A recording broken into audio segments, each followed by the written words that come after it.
సంవత్సరం పూర్తి అయింది. మీరు ఎప్పుడైనా మీ ప్రతిపక్ష నాయకుడి పాత్ర పోషించినరా? మీరు శాసనసభకు వచ్చినరా?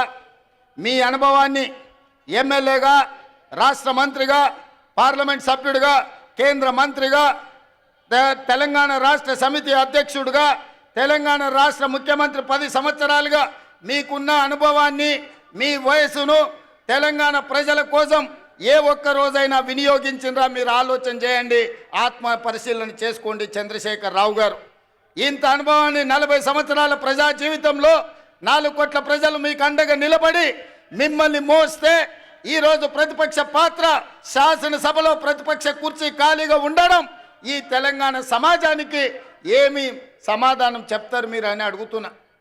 ఇవాళ మీరు నేను ఒకటే సూచన చేయదలుచుకున్నా, గెలిస్తే ఉప్పొంగిపోవడం, ఓడిపోతే కుంగిపోవడం, కుంగిపోయి ఫామ్ హౌస్లో పడిపోవడం మీ స్థాయికి, మీ గౌరవానికి తగ్గదు.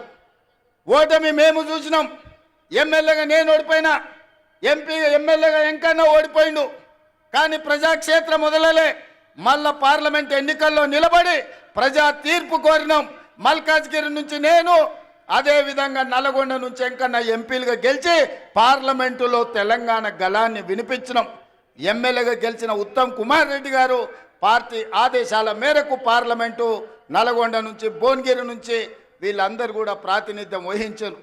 అది మల్కాజ్గిరి కావచ్చు, ఎంకన్నా ప్రాతినిధ్యం వహించిన భువనగిరి కావచ్చు, ఉత్తమ్ కుమార్ రెడ్డి గారు ప్రాతినిధ్యం వహించిన నల్గొండ కావచ్చు. ప్రతిపక్ష పాత్ర మేము పోషించాలని ప్రజలు అండగా నిలబడి గెలిపించారు. మరి ఈరోజు నేను అడుగుతున్నా, సంవత్సరం పూర్తయిన సందర్భంగా చంద్రశేఖర్ రావు గారు మీరు ఒక్కసారి ఆత్మ పరిశీలన చేసుకోండి. గెలిస్తే ఉప్పొంగడం, ఓడిపోతే కుంగిపోవడం, ఇది తెలంగాణ సమాజానికి, ప్రజాస్వామ్యానికి మంచిదా? మీరెందుకు బయటికి రావడం లేదు? మీరెందుకు మాట్లాడడం లేదు?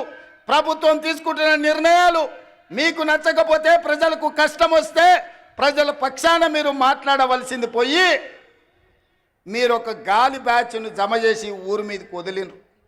వాళ్ళ మాటలు ఎప్పుడైనా మీరు విన్నారా? చంద్రశేఖర్ రావు గారు ఏం మాట్లాడుతున్నారో, ఏం చేస్తున్నారో? ఫ్యాక్టరీలు తెస్తామంటే వద్దంటారు, పరిశ్రమలు పెడతామంటే వద్దంటారు, రోడ్లు వేస్తామంటే వద్దంటారు, RRR కడతామంటే వద్దంటారు, బ్రాహ్మణ వెళ్ళి పూర్తి చేస్తామంటే వద్దంటారు, ఫార్మా సిటీ కాదు అది ఫ్యూచర్ సిటీ అంటే వద్దంటారు, మన ఫాక్సికాన్ పెట్టుబడులు తెస్తామంటే వద్దంటారు, మీకు ఇచ్చిన మెడికల్ కాలేజీలు పూర్తి చేస్తామంటే వద్దంటారు. ఈరోజు ఏది అయినా వద్దనడం తప్ప ఇంకొక మాటనే వాళ్ళకి తెలుస్తలేదు. నేను అడుగుతున్నా, ఏది వద్దన్నప్పుడు, భూసేకరణ చేయొద్దన్నప్పుడు, పెట్టుబడులు రావద్దన్నప్పుడు, కాలేజీలు తెరవద్దన్నప్పుడు, ఉద్యోగాలు ఇవ్వద్దన్నప్పుడు, గ్రూప్ 4 పరీక్షలు పెట్టొద్దన్నప్పుడు, గ్రూప్ 1 పరీక్షలు పెట్టొద్దన్నప్పుడు, DSC నోటిఫికేషన్ రద్దు చేయమంటే ఏ విధంగా తెలంగాణ రాష్ట్రం ముందుకు వెళ్తుందో తెలంగాణ సమాజం ఆలోచన చేయాలి. ఇయ్యాల పరీక్షలు పెట్టొద్దు, పిల్లలకు ఉద్యోగాలు ఇవ్వద్దు అంటే ఇది తెలంగాణకి క్షేమమా? ఇది తెలంగాణకు మంచిదా? ఒక్కసారి ఆలోచన చేయండి. ఆనాడు తెలంగాణ ఉద్యమం జరిగిందే ఉద్యోగాల కోసం, ఉపాధి కోసం, ఉజ్వల భవిష్యత్తు కోసం.